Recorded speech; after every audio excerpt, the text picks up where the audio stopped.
So this is a quick video to answer some questions concerning how to set my idle properly. A lot of people will say they'll come back to an idle with, even with a stock throttle body, they'll come back to an idle and it hangs. But when they go to cover their IAC port with their thumb, it idles back down. So that tells you that the IAC is pulled out and not blocking this hole all the way through here. So its adjustment count is not correct.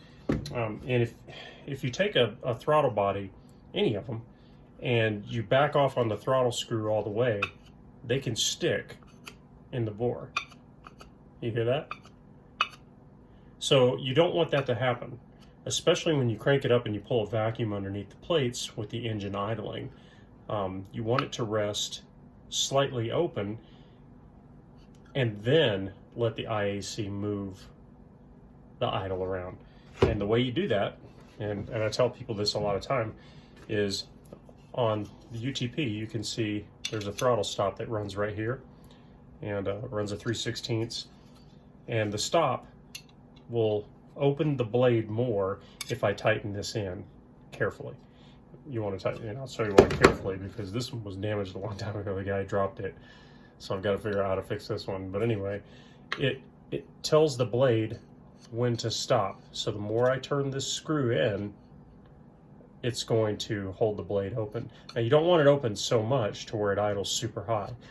You want it just enough to where it doesn't stick and it stays in the bore and moves and pops back and lands back on and doesn't make any noise when opening it.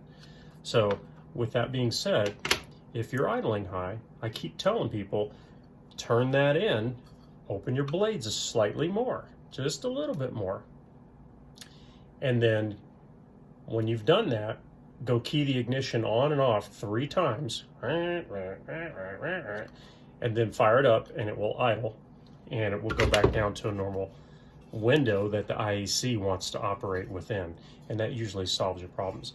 And if you look on the very end, you can see these are not exactly 90 degrees. I've got them canted in the CAD software.